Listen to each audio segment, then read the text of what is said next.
Well, I would say that our first speaker needs no introduction, but probably for you, he probably does. For me, he doesn't. Dr. Hahn, come on up. I feel like I know Dr. Hahn, like we're old friends, because Dr. Hahn is actually a very prolific Facebook poster. And we're Facebook friends now, so I feel like we know each other. I know he has real friends. We're like real friends, right? I know he has a son that's at college right now. I know he lives in Ohio. I even know that tonight they went to the Turkish cafe over there. The only thing that you didn't post was what you ate. What did you eat? I actually had a falafel wrap. It was really, really good. Very healthy, totally plant-based. Had a little salad with it. Then we had baba ganoush, which is smashed up eggplant with a ton of garlic in it. Really, really tasty. Very good, very good. Now, we talked about the 5K. Last year, what place did you finish? I have no idea. You don't remember? Okay, but No. this year, are you trying to win it all? No, No, that'd be okay. bad form. Let other people win. Let other people win. Very good. Think about other people. Very good. But we did want to point out that, do we have to run at the 5K? Or can I walk? You can walk, stroll, walk your dog, do whatever. It's just great to be outside with a community of people. Makes it a lot more fun. And while they are doing the 5K, you're talking to them as well, like answering questions that they have, just having conversations? Yeah, we can tell you things you don't want to hear, what you shouldn't do. We can guilt you into doing it, all these other things. But yeah, we can have time to talk to each other, but also just uplift and support each other on this is really a journey, a health journey, and running a race is a really good analogy for that. Very good. Now, I don't want to take up too much time because I know you have a powerful presentation for us, and so without further ado, Dr. Harvey Hahn. AJ, thank you. All right. First, I'd like to thank everyone at the Scenic Hills Church for inviting me back. After last year, I wasn't sure if you wanted me back, but I'm glad to be here, have some really, really cool things to talk about.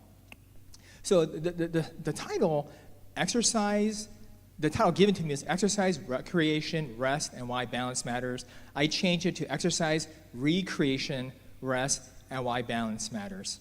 We're going to have a lot of examples of how you can remake yourself from the inside out. It's totally doable. Been done by a lot of people, including myself, and hopefully this gave you some inspiration to do so. All right, the first thing, I love these old memes. It's not that diabetes, heart disease, obesity runs in your family. It's that no one runs in your family. Okay, you can fix that problem with the 5K on Sunday. But this is actually a truism, and we'll talk about that more. Now, a lot of people will say, I don't have time to exercise, doc. I'm too busy to exercise 30 minutes a day. If you do the math, 24 hours minus 8 hours of sleep, 16 hours, 30 minutes of that is about 3% of your waking time. You have to ask yourself, am I willing to give 3% effort for my health, my longevity, and my family? If you say I can't give 3%, then we have a bigger problem than just your overall health, seriously. One thing to think about, exercise is the most effective but least used method for increasing your energy, increasing your mood, increasing mental clarity, getting better sleep, and helping you lose weight. If you can exercise, or we'll talk about this more, just get more active, you can have a huge impact on all these areas, which will basically change your life. Okay, now, most people go, there's an obesity epidemic in America, there's a diabetes type 2 epidemic in America, and most people say it's done or caused by diet, sugar, probably mostly due to processed foods, including soda. And I'll be honest, I think that's probably correct. This group of researchers, though, had a really interesting analysis. It's hard to see, but the blue lines is a number of people in the 1990s that did zero activity. The black bars are currently how many people do zero physical activity in the United States. And what you can see, it's tripled. So the amount of inactivity was usually like 7 or 10% in men or females. It's gone up as high as 60, 70%. And these are people that are admitting that they don't do diddly besides what they minimally have to do their life. Big problem here. Now, is it really true that we don't exercise a lot? So this is a great study, 1,700 people. They were given 2 things by the researchers. One was a journal. The second thing was an accelerometer to measure what they actually did. The first thing they noticed is in the journal, they overestimated their exercise time by an hour each. This gets better. The men, I love this part. The men said, 20 minutes a day, I do vigorous exercise. When they checked the data on the accelerometer, it was 2.9 minutes. Start thinking about that. Women, you can laugh, but you're a little bit better than the men. The men are horrible. Now, this is the next interesting thing, sedentary time. They wrote down their journals, I didn't do much for 7 hours a day. They were both wrong by about 2 hours. So you're much more sedentary than you think, and you're way less active than you think you are. That's a recipe for not burning calories, not increasing your metabolism, and going to be gaining weight. Now, there's an easy way. Just give me a pill, doc. I don't want to change. Changing my diet, sleeping early, exercising, that's too hard. I don't want to do that.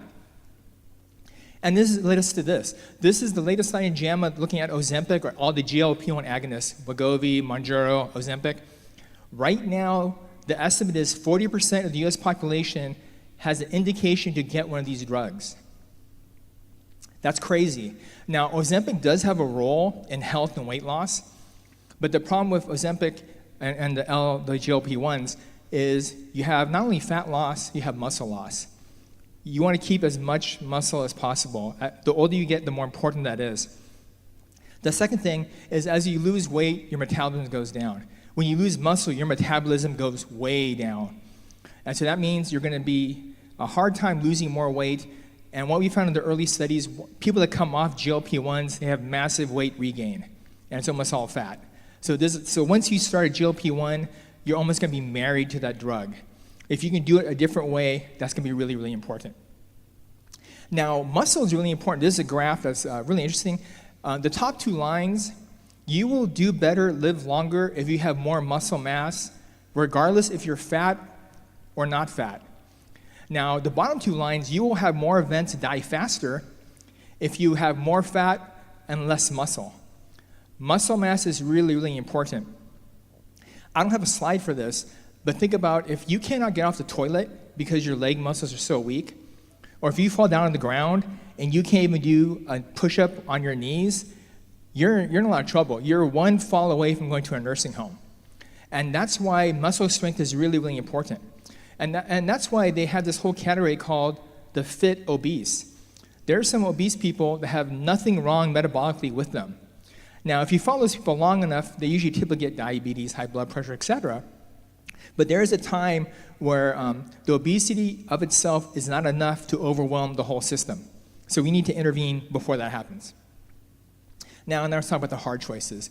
You can run, sweat, feel out of breath, or we can do stuff like crack your chest and fix the problem. Okay? And we were just talking about this in the lobby earlier. A lot of people are saying, hey, if I have a heart attack, I'm just going to go in, they're going to put one of these stent things in me, and that's going to be okay. In the 1960s, if you had a heart attack, you're in the hospital for like 3 to 4 weeks, you're at bed rest for 6 months, then you got a blood clot, a pulmonary embolus, and then you died. So, I'm seriously, that's what happened to you. Nowadays, you have a heart attack, you go to the hospital, we stent you, you go to ICU for a day, the next day you get discharged on a bunch of medications. And people are like, oh, having a heart attack is no big deal. I just get a stent and get on some meds, everything's taken care of. Yeah, we're just kind of managing, putting like a bunch of Band-Aids on you, holding you together, but we're not fixing the root cause problem, which means you're probably going to have another heart attack. Now, for me, I made my own personal choice, a plant-based diet, started running, lost a bunch of weight, got off a bunch of meds. So this is my personal story, but I'm going to have even more impressive personal stories later on here. Now, when you talk about exercise, there's a couple of things we need to talk about first to set the boundaries. One is, can you exercise too much? Who thinks you can exercise too much? Yeah, actually you can, and we'll talk about that. But generally speaking, to get to that point, you have to be an ultra-marathon runner. Everyone short of that, you're not exercising too much. Now, this study is very interesting. This is important. This is called the Copenhagen Heart Study. And this made a huge splash when it came out. And what you can see about 4,000 patients, when you did light exercise, you cut your event rate by 78%. Moderate wasn't as good. If you were a vigorous exerciser, you almost doubled your death rate. And people were shocked at this study. Now, the problem about the study is there's only 36 people of the 4,000 that were vigorous exercisers. And for some reason, that group just had a lot of events. Now, there's been 3 big studies. This one I just picked. This is the biggest of the 3, 200,000 people. And what you see here is the harder you exercise, there's a stepwise decrease in your event rate, which is what we expect and what the other studies have also shown. So the general thinking now is the more you exercise, the better you're going to do, the longer you're going to live. Is that believable? Okay, so I'd rather take 57,000 people versus 36 as my level of evidence. Okay. Now, the other thing we have to think about is how quickly do you get out of shape? So I'm a cardiologist, Prince is a cardiologist. In spring, well, actually, you guys have good weather here. In Ohio, when spring comes, I get a bunch of patients that can't breathe. And they go, "Doc, my heart is messed up. I think I have heart failure." What's the one question I ask them? What did you do all winter? And what's the answer? Nothing. And I go, okay, let's do this. If you start walking and you slowly get better, then it's probably just you got out of shape over the winter. You start walking and you're not feeling better, call me, then we'll start doing some testing. About 99% of the time, they call me back and go, "Oh, I'm feeling better." And I go, "That's great." So it's just being out of shape. Now, this study is really interesting because what they did is they analyzed people in the ICU on a ventilator so they can't move. And what they found is within 7 days, they did biopsies, biochemical analysis, and they ultrasounded the muscle bundle sizes. And what they found is basically within 7 days of doing nothing, your muscles started shrinking. All right, disuse atrophy. This is really interesting. On the left side is a normal muscle biopsy. On the right side is a biopsy at 7 days where you see the cell walls are being broken down. The cells are actually being destroyed. Not because we're overusing them, because you're not doing anything. So the idea, use it or lose it, is actually real. Now, talking about some really interesting stories here. There's a movie called Marathon Challenge. It was on Nova. I watched it. Really inspiring. They 13 people who were couch potatoes, and they got an exemption to run the Boston Marathon. So these guys went from 0 to 26.2 miles in about 9 months. Everyone had finished the marathon except one person who got injured during the training session. So think about that. You can be a non-runner and do the 5K on Sunday, and in 9 months, you can complete a marathon. When you talk to people that have had a big health change and they do a marathon, they say when they cross the finish line, this is the single biggest thing they've ever done in their life because they feel it's such a huge accomplishment, and it really is from where they were. So it's pretty cool to see. Here's another great movie called From Fat to Finish Line. So 12 strangers met on social media.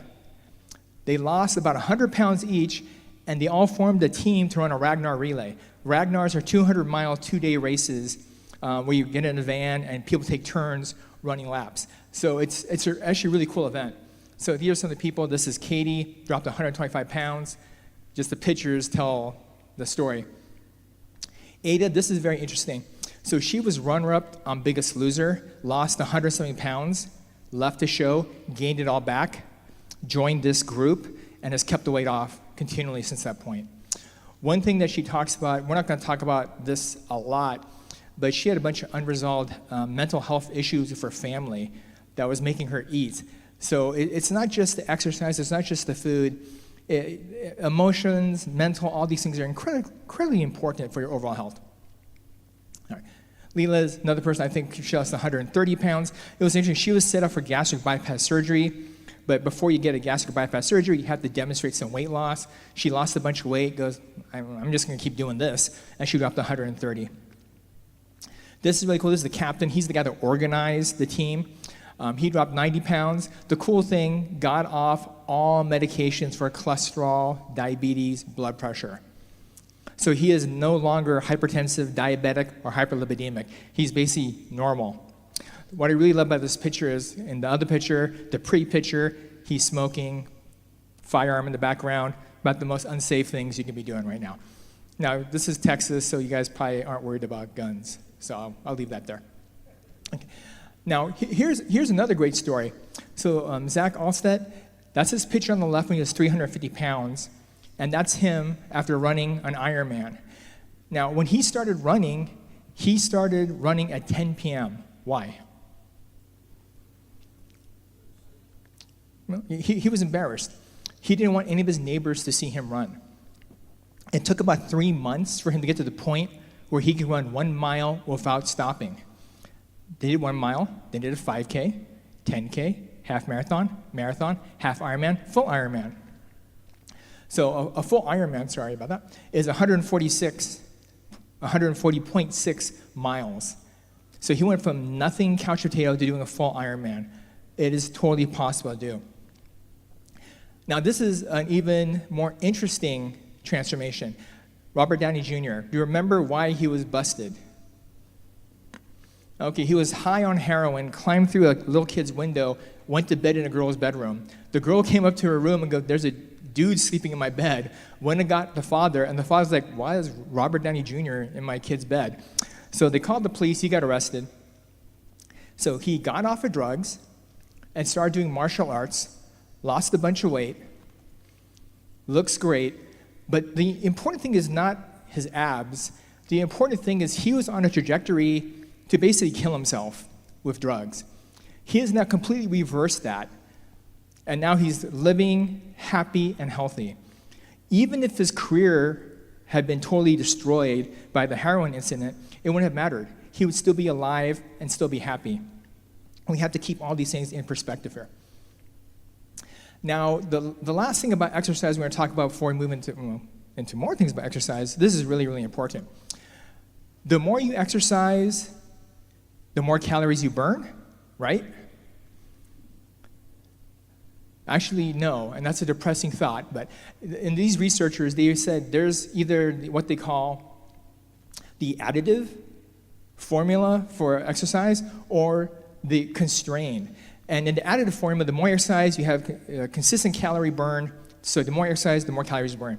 In the constrained model, they go, at some point, your body adapts. So they had radioactive water so you can tag how much you're actually burning, and what they unfortunately found was that it is constrained. Your body is incredible. Whether you're eating less or exercising more, your body will get more and more efficient, which means it's gonna make it harder for you to lose weight, which means you're gonna have to find different methods to keep shocking your system into getting it more healthy or lose weight. And that's why people hit plateaus all the time in their weight loss or their exercise programming. You can't just keep getting better, or lose weight all the time. There's like valleys, plateaus you have to kind of fight through. Now, what is the minimum amount of exercise you need to make an impact on your mortality? Anyone just shout out a number? 40 minutes. Good answer. The actual answer is 15. 15 minutes of consecutive walking every day is enough to make you die at a lower rate than other people. You can do it in 10 minutes, which sounds crazy, but you have to run probably at a 10-minute mile pace for 1 mile. And that's all you got to do to start living longer. Now, the more you do, the more fit you're going to get. So time and intensity matters.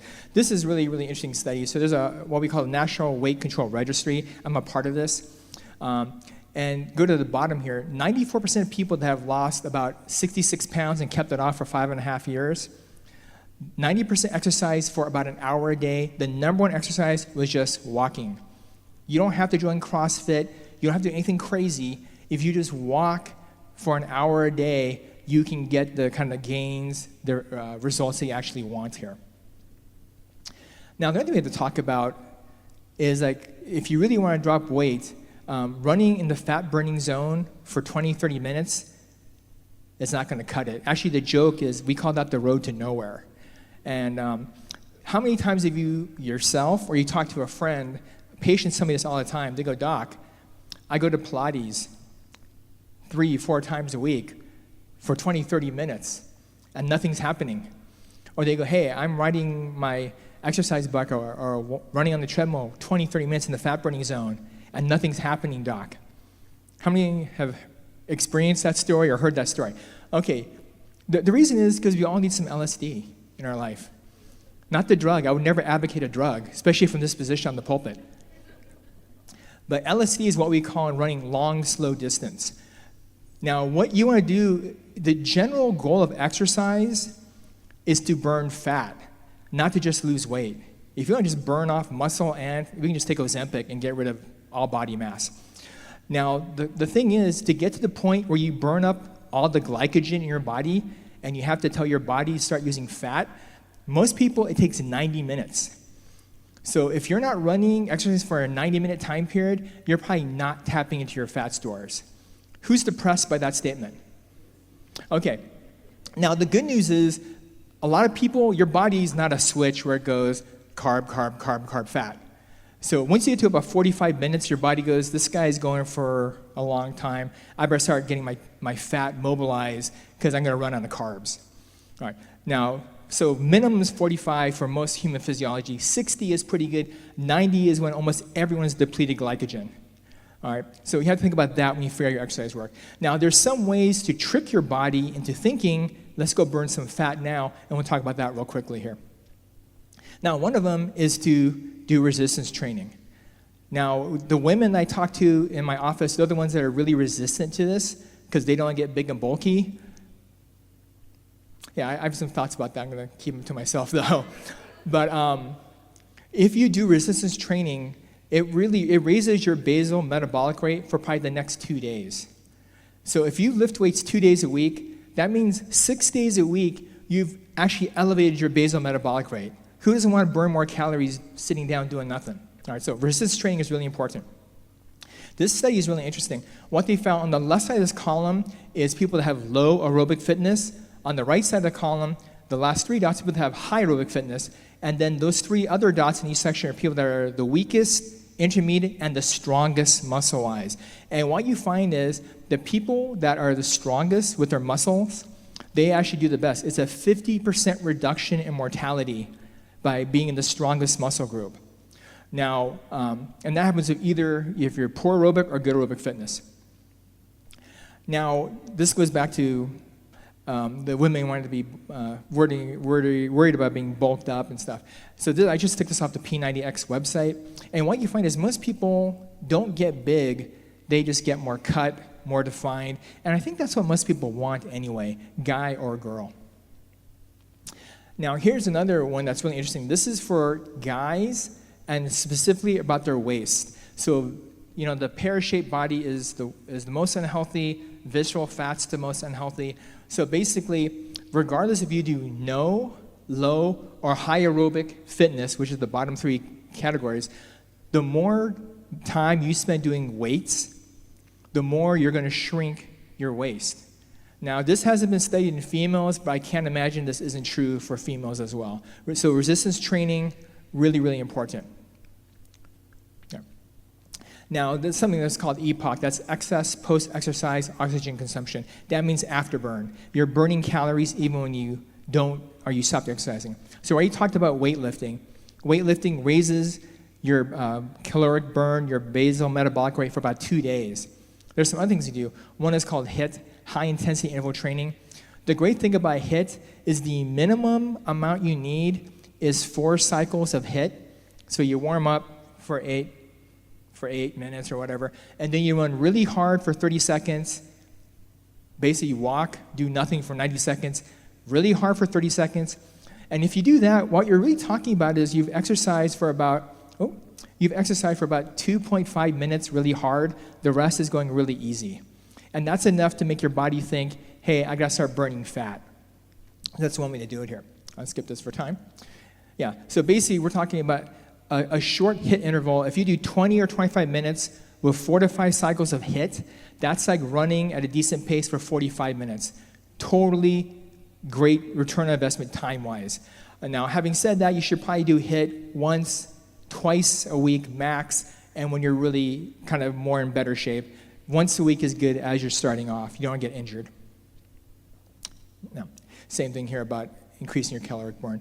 Now, the other thing is this is a great study. It's 15,000 people, 5 different countries. And what they found is they looked at sedentary activity, light, moderate, and vigorous. And so what they found is, and they're using accelerometers as well, what they found is as people transition to more aggressive, more vigorous activity, they actually have lower hemoglobin A1Cs, better cholesterol, better blood pressure, and lower BMIs. So everything that we want to happen is happening as you exercise more. I was going to wait for people to read this slide, but okay. I run because punching people is frowned upon. All right, I don't like to be called by HR all the time saying, why are you snapping at people? Why are you bringing complaints about you? All right, exercise is really good, and this is really important. One of the big things is stress. We're going to have a stress session on Sunday as well. But you cannot be healthy if you're stressed out all the time. Cortisol is up, weight goes up, blood pressure up, sugar's up. Cannot be healthy with this. Exercise is great. This is a slide talking about being close to green space. So now the cool thing about the study is almost everything, every mental health disorder is better if you can just actually see green space. The cool thing about the study is researchers go, we have no idea if the people actually went outside into the green space. It's just having access to it. And so there's another concept I'm not going to talk about, but it's called forest bathing. When you get out in nature, lowers your blood pressure, cortisol, your cytokines. It actually makes you biochemically more healthy. Getting outside is good for your mental health, your overall health. Exercise is the same thing. This is a huge study, 1.2 million Americans, and what they basically found is every exercise they looked at makes you live longer. So I don't care what you do, just do something. Do whatever you like. Then you'll keep doing it. And this is an article specifically talking about stress and exercise. Now, the cool thing is the bar on the bottom, that's for people that have high stress but started exercising a lot more. They had the best survival. The worst survival is high stress, did not exercise. All right, exercise is one of the most incredible ways to dissipate, manage, mitigate stress. Highly recommend it. Especially things when you're like running hard, punching a bag, or lifting heavy weights. For some reason, that really gets rid of stress here. The sweet spot also for the stress studies was 45 minutes, 5 times a week. So once again, 20, 30 minutes is good. We probably all want to build up to about 45, 60 minutes of exercise per day. And even 60 minutes, that's 6% of your waking time. That's not a huge investment, and you guys are all worth 6% effort, seriously. Hard to see, but in the middle side of the slide, I just want to read it here. Stress is the third most potent risk factor for cardiovascular disease, stress. The second thing right below that's important is group exercise has the maximal benefit. So if you can play in a sport, my mantra is, if you can play, do that. If you can't do that, train for something with a group. If you can't do that, then exercise. All right, if you can play in a game, that's going to be the way to go. Now, running is interesting. If you run, you've added about 3 years to your life. Every hour running adds about 7 years to your life. Every hour of TV you watch cuts about 21 minutes off of your life. So you start thinking about the relative balances here. What's really funny is every time I show this slide, someone's always like, what if I watch TV while I run? And I go, well, it's about 42 minutes, 40, no, but it's probably a wash, okay? You're probably getting the full benefit of running. Now, here's where it's really important. Tennis is the #1 exercise to make you live longer. It gives you about 9 years. Now, the problem with this study is what? Who are the people that play tennis? Rich people. So if I'm well off, I have time to play tennis, and I can afford the club membership, I'm going to be more healthy. But having said that, I like this example because tennis is a very social sport. I think that really makes a big difference in your long-term health. Let's talk about tennis. Pickleball. Who plays pickleball?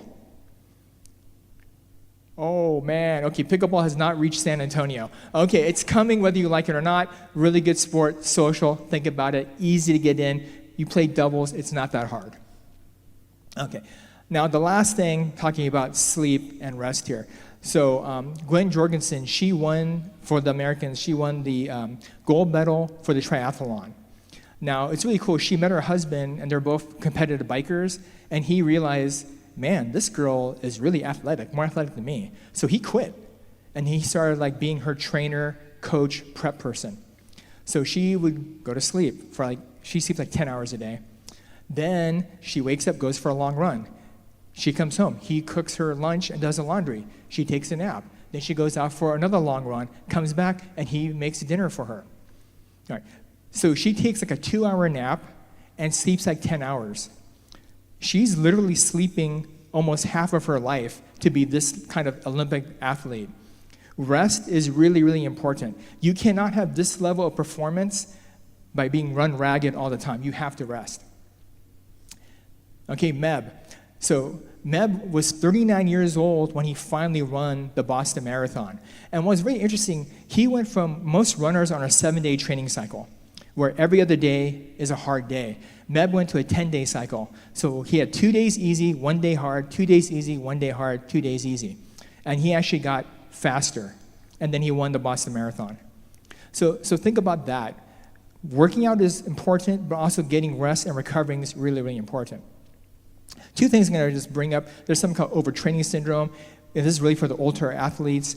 People can overtrain themselves and get burned out mentally and physically, and they can't perform anymore. And so if you look at the people that do cross-country skiing and endurance athletes, they do something called the 80-20 rule. 80% of the exercise is easy, 20% is hard. And that's how you can keep on going and building your aerobic base. The other thing is like leg day. Who likes to lift weights here? Okay. How many days a week do you hit your legs? Okay, 1, 2, 2. Okay, generally like the bodybuilders, they hit it 1 day a week. And then they let that area recover for the whole week. Think about that. All right, if you hit your legs every day, you probably become a cripple. All right, so that's not the strategy for success. So think about taking a break, giving your muscles to recover. This last part's going to seem kind of weird, but this goes back to the 7-day cycle here. So there's almost a reason for everything in the world. So it takes 365 days for us to go around the sun. It takes about 28, 30 days for the moon to go around us. It takes 24 hours for us to rotate. What the heck is a week? Anyone have any thoughts why we have a week? Okay.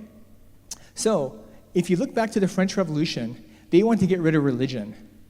And this is the age of reason. So what they did is they go, we're going to go to a base 10 date cycle. Get rid of the Sabbath. So instead of 7-day cycle, they went to a 10-day cycle. How did that work out?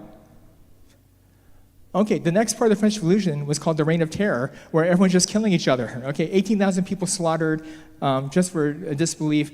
And I'm not saying this is the actual only reason, but I think the 7th day and having a day of rest for the long endurance athletes, for us, is really important. You can't work 7 days a week.